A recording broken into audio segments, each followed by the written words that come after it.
नमस्कार टीचर, मी स्वरूप बाळासाहेब सोनवणे. मी तुम्हाला औषधी वनस्पतीची माहिती सांगणार आहे.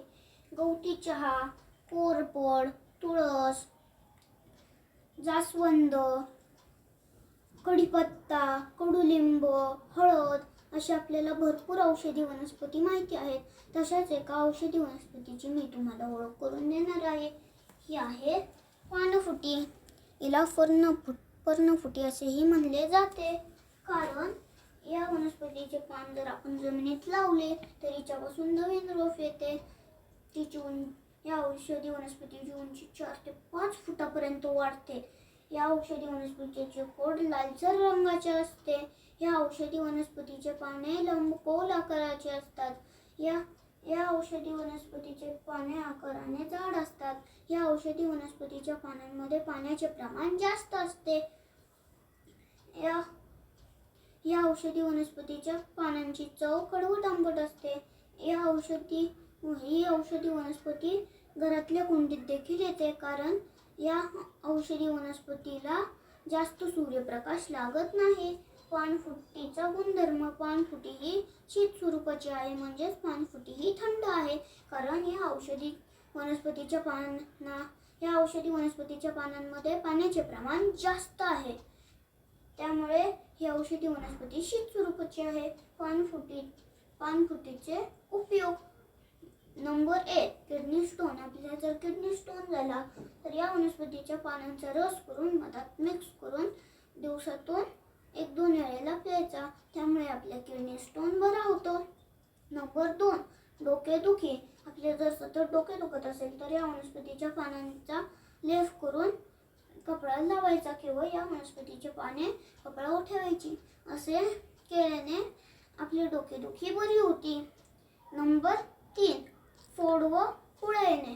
आपल्याला जर भाजून फोड आला किंवा पुरळ आली तर या वनस्पतीच्या पानांना गरम करून थंड आल्यावर जिथे आपल्याला फोड आले किंवा पुरळ आली आहे तिथे ठेवायचे.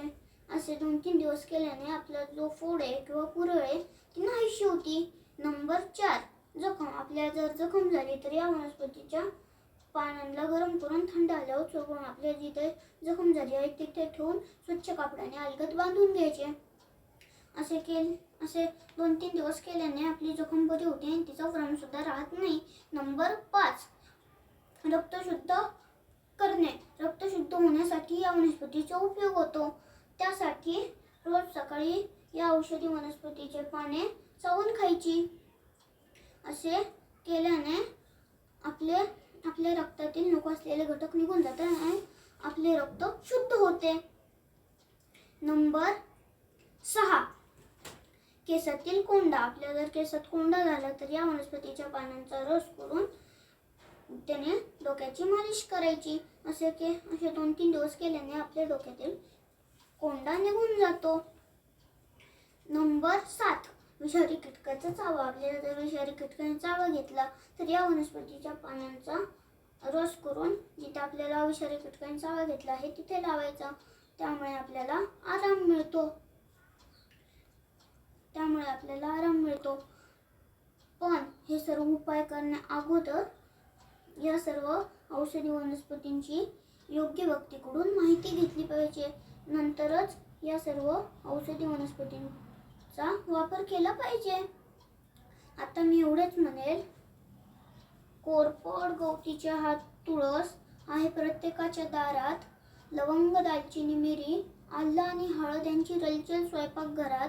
आजीबाईचा बटवा पाहिला कधी उघडून त्यातही असतो याच औषधांचा साठा भरून. म्हणूनच सांगतो मित्रांनो, या औषधी वनस्पतींचे जतन आपण करून जीवन आनंदी बनवूया. गोळ्या औषधी विसरू. धन्यवाद.